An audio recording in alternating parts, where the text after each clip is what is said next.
limiter les gens qui publient des choses qui vont au contraire de la doxa.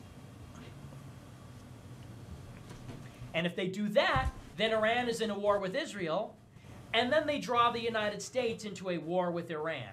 Voilà. Et là, il vous dit, une fois qu'ils auront bombardé les centrales, le programme nucléaire iranien, les Iraniens vont rentrer en guerre contre l'Iran, et là, ils auront l'excuse pour aller pleurer pour que les États-Unis aillent rentrer en guerre avec l'Iran. Et les États-Unis, là où ils sont coincés, là aussi, je suis obligé de vous montrer une publication, donc probablement que cette publication va prendre plus de temps que prévu, puisque je voulais vous la montrer, la commenter, mais bon, vous me connaissez, je préfère toujours enchaîner les idées parce que c'est comme ça que mon cerveau fonctionne.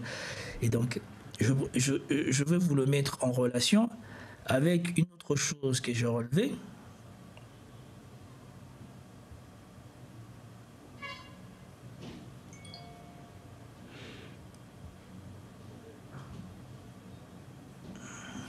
Voilà.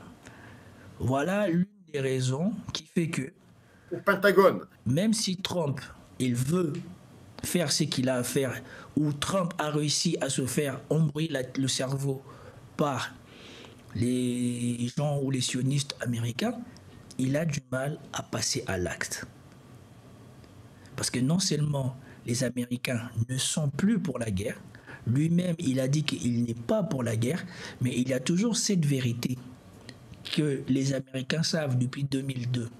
Quand ils ont fait un wargame sur le fait qu'ils allaient attaquer l'Iran, les statistiques sorties de ce wargame ont été catastrophiques pour les États-Unis. Et ce général français le raconte. Je vous le mets pour que vous compreniez pourquoi, même si Israël veut pousser les États-Unis, ça ne sera pas comme eux semblent l'imaginer. Parce qu'à l'époque, c'était l'époque de 2002. Actuellement déjà, l'Iran, même si elle a fait l'idiot en voulant gonfler le torse tout seul contre l'Occident quand elle avait fait sa riposte, maintenant elle s'est rendue compte que vaut mieux qu'elle ait des bons rapports, même au point de vue de relations de défense avec les gens des BRICS, puisque ce sont les Chinois et les Russes qui sont en train de donner en ce moment le matériel militaire pour rétablir la défense aérienne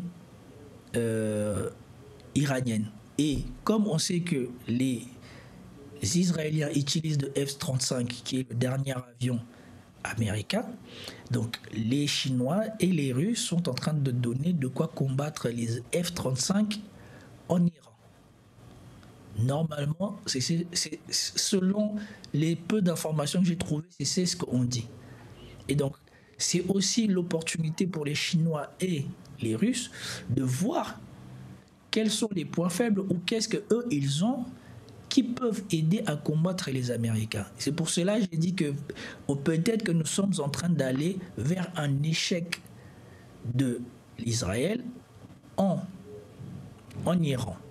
Et donc, écoutez ce que ce général a dit sur les conséquences du wargame, ou en tout cas les conclusions finales du wargame qu'ils avaient fait. Et ceux qui se préoccupent de ça sont principalement au Pentagone. C'est-à-dire ce sont les militaires qui vont être chargés de mener cette guerre. Si par hasard elle devient nucléaire, qui vont avoir à mener cette guerre. Et les militaires, vous savez, quand ils commencent à réfléchir, et ça leur arrive de temps en temps, hein, ils font ce qu'on appelle la balance des potentiels. Hein, ils regardent ce qu'il y a contre nous, les forces et les faiblesses de nos adversaires, et ils regardent l'état de nos propres forces. Et aux États-Unis, c'est pareil. Hein, et donc, les gens du Pentagone, l'équipe du Pentagone freine des quatre fers. Ils ne veulent pas la guerre. Ils ne veulent pas la guerre parce qu'ils ont quasiment l'assurance de la perdre. Pourquoi ils la perdraient? Hein, et ça, c'est intéressant comme réponse aussi à la question, y aura-t-il la guerre ou pas? Il faut savoir que cette guerre serait perdue, alors pour plusieurs raisons. Hein. La première raison, c'est que d'abord, il faut savoir que quand les États-Unis envisagent de faire la guerre, ils font ce qu'on appelle des war games. Et ils essayent d'imaginer ce que donnerait. Alors, dans des exercices d'état-major, ils lancent une grande opération, bon, fictive, mais avec un commandant des forces opposées, hein, et un commandant de nos propres forces, et qui s'affrontent, les deux camps s'affrontent dans un exercice d'état-major pour voir le résultat. En 2002, enfin, il y a eu plusieurs war games contre l'Iran. Plusieurs war games contre l'Iran. Alors, on n'appelle pas l'Iran l'Iran, et on n'appelle pas les États-Unis, on appelle ça les bleus et les rouges, mais ça ne trompe personne. On sait qui est derrière ces jeux de guerre. J'ai eu l'occasion de participer en tant que représentant de la France à un de ces jeux de guerre. Donc, c'est très intéressant. Et en 2002, le jeu de guerre qui s'appelait Millennium Challenge, hein, et qui consistait donc à faire une guerre à l'Iran. La force expéditionnaire américaine s'est approchée des côtes iraniennes et en 2 jours, elle a été coulée. Alors, c'était fictif, hein, elle a été coulée. Il y a eu 15 bâtiments sur 16 qui ont été coulés de la première vague expéditionnaire, et la deuxième vague a été coulée de la même manière, parce que les Iraniens, même en 2002, avec des moyens de 2002, je ne vous dis pas avec les moyens de 2024. L'Iran de 2024, ce n'est pas l'Iran de 2002, hein, et ce n'est pas l'Irak encore plus de 2002. Hein. L'Iran, c'est 4 fois la population, ou presque, de l'Irak de 2002, et c'est 4 fois la surface. Et puis, c'est une puissance économique bien supérieure à ce qu'était l'Irak, et une résilience qui a été prouvée dans le passé. Donc, tout ça, en 48 heures, le général Van Ripper, qui commandait, américain, hein, du corps des Marines, qui commandait les forces iraniennes contre son propre camp, donc dans ces exercices, dans ces jeux de guerre, war games, hein, et a réussi à détruire la force expéditionnaire américaine en 2 temps 3 mouvements. Hein. C'est-à-dire que les Américains, aujourd'hui, vous comprenez, ils n'ont pas envie. Alors, ça aurait été la perte en quelques heures. Hein. 2 jours après le début du conflit contre l'Iran, dans cet exercice Millennium Challenge, il y avait 20 000 Américains au tapis, hein, et au fond de la mer, hein, dans les bateaux, avec les avions qui allaient bien. Il y avait un porte-avions et tout un groupe porte-avions qui était à l'eau. Donc, la première raison pour laquelle on perdrait la guerre, c'est que l'Iran d'aujourd'hui, ce n'est pas l'Irak de 2003. Et déjà que les Américains, on l'a vu, se font foutre dehors, ils se sont fait foutre dehors du Vietnam, de l'Irak, de l'Afghanistan et de tout ce qu'on veut. Hein, et de la Syrie. Et de la Syrie aussi. Hein. Donc, ils ont perdu à peu près toute leur guerre. Et là, ils n'ont pas envie d'entamer une guerre, d'autant que l'Iran n'est plus seul. L'Iran n'est pas seul. L'Iran a... Ça a précisé. L'Iran a voulu jouer le malin tout seul. C'est pour cela qu'on est déjà rentré dans cette première phase. Maintenant, pour aller dans la phase finale, c'est sûr qu'avec l'aide ou pas des Russes et des Chinois, c'est pas tout à fait la même chose. Les autres ne vont peut-être pas aller à la guerre pour l'Iran, puisque l'Iran a voulu jouer les autonomes, mais en tout cas, avec un peu d'aide, c'est sûr que ça change les choses.